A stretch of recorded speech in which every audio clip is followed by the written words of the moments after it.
Bonjour à toutes et à tous, Agnès pour Radio Salvetar. Aujourd'hui, la culture se déplace à Saint-Pons-de-Thomières. La pièce qui se joue aujourd'hui, Femmes non rééducables, présentée par la compagnie La Portée.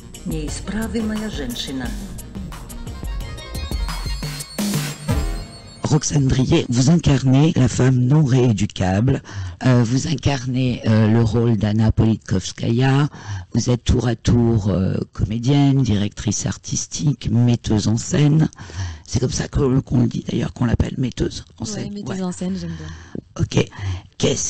Comment ça s'imbrique tout ça? Comment ça peut s'imbriquer tour à tour tous ces rôles que vous jouez du coup?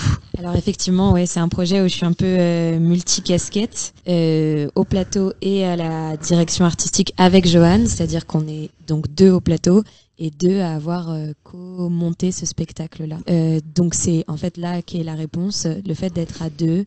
C'est la clé pour pouvoir combiner ces différents rôles puisqu'on se donne mutuellement des regards extérieurs, on sort de la scène pour voir à quoi ça ressemble, on se coach, on se fait des retours, on s'aide en fait. C'est comme ça qu'on arrive à co-construire cette chose-là. On co-construit mais co-écrit également? Non, le texte c'est un texte d'un auteur italien qui s'appelle Stefano Massini. Et qui a écrit cette pièce sur Anna Politkovskaya après beaucoup de recherches documentaires et il en a fait ce carnet de voyage là lui-même. D'accord. Johan Toveron, vous êtes compositeur, vous accompagnez Roxane depuis 2018 me semble-t-il. Tout à fait. Comment vous vous rencontrez? Eh bien, au cours de son master de mise en scène, de théâtre en création, elle a eu besoin de comédiens pour un projet qu'elle montait dans ce master. Oui. Et c'est à cette occasion qu'on s'est rencontrés. Outre compositeur, vous êtes comédien également? Alors oui, là sur Femmes non rééducables, je suis comédien. Je donne la réplique à Roxane sur tous les rôles secondaires. Oui. Des rôles de méchants mais pas que et je suis aussi créateur son. En Femmes non rééducables, il y a beaucoup de moments on va dire musicaux mais qui sont pas forcément construits comme de la musique classique ou de la musique pop mais qui vont s'inspirer un petit peu plus de la musique acousmatique ou concrète, donc avec des sons un peu plus ou bien très concrets qu'on mélange ou bien des nappes sonores. Donc on va laisser partir notre imagination. C'est ce qu'on espère, oui. C'est ce que vous espérez. Roxane, une question. Est-ce qu'on peut dire que vous ressemblez du coup à Anna Politkovskaya? Je sais pas si j'oserais me comparer à elle. Ce que j'aime, sans comparaison, on peut avoir des traits de personnalité qui se rejoignent. C'est sûr que j'admire beaucoup son obstination et la rigueur avec laquelle elle ne démord jamais de ses idées. Je dis souvent que j'espère que ce spectacle est un peu comme un relais de courage, quoi. Moi, c'est une femme que j'ai découverte qui m'a donné beaucoup de courage et j'espère que partager son histoire en donne aussi aux gens qui la découvrent. Vous disiez tout à l'heure que cette pièce était également un message d'espoir. Néanmoins, ça reste quand même assez sombre.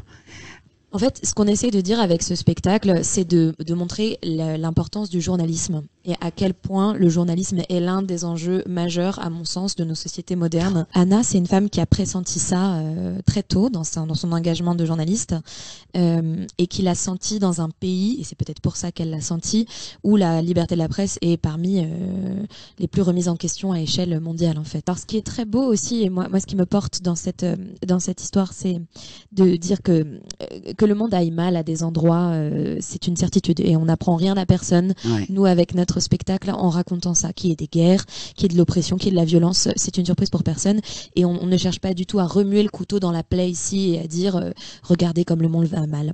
On cherche à dire... On est face à des ados là ce soir. Bien sûr.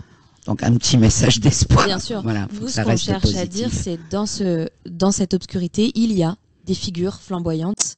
Il y a des percées de lumière et ces héros et ces héroïnes des temps modernes sont des gens qu'on doit connaître et dont on doit suivre l'exemple. C'est vraiment des sources d'inspiration pour nous aujourd'hui. Johan, vous en pensez quoi de tout ceci? tant qu'artiste, on n'est pas là non plus pour juger cet état du journalisme. On est là pour être un relais et pas des commentateurs ou pas. Pas en position de hauteur par rapport à ça. Ouais. Et j'espère que on assure vraiment ce rôle-là de relais. Ça va être intéressant ce soir d'avoir des jeunes lycéens. Qu'est-ce que vous attendez justement de ça? Qu'est-ce que vous espérez faire passer, provoquer? Je crois que l'essentiel, c'est vraiment juste de piquer leur curiosité. Et peut-être juste, moi, ce que j'attends beaucoup ce soir, c'est de leur transmettre cette idée que, quand je repense à mon adolescence à moi, je me rappelle d'être très animée par certains sujets, d'être très émue, très volontaire, de trouver le monde beaucoup trop nuancé, avec beaucoup de concessions, de trouver les adultes un peu lâches aussi, à plein d'endroits. Et ce soir, j'aimerais bien que le spectacle, j'espère que ce sera le cas, leur donne l'impression et l'image que il faut garder cette radicalité, il faut garder cette exigence face au monde, et qu'il y a des adultes qui la portent. Ouais. Et qui continuent à être absolument... Des adultes comme des enfants. Hein. Bien sûr. Bien sûr. Et les enfants sont souvent bien plus doués que nous pour être absolus dans leurs engagements et leurs croyances. Et Anna est une femme qui n'a jamais fait la moindre concession, quoi. Qu'est-ce qu'on vous souhaite? Qu'est-ce qu'on peut vous souhaiter? Et déjà un bon spectacle ce soir, un merde comme on dit au théâtre, un bon gros merde. Oui. Okay. C'est notre manière de nous dire bonne chance. Et d'ailleurs, nous n'avons pas le droit de répondre merci. Quand vous allez nous dire merde, nous allons répondre je prends. Je prends. Bon. Okay. Pas tout de suite, je le dis après. Vous êtes à combien de représentations aujourd'hui là de cette pièce-ci? Alors là, ça doit être quelque chose comme la 6e, je dirais. Et vous en espérez? Oui, alors bientôt on part sur Paris pour 12 dates à Paris. Ah, c'est bien, félicitations. Merci.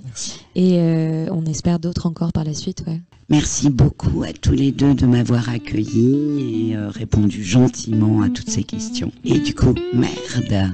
On prend. Merci à toutes et à tous, bye bye.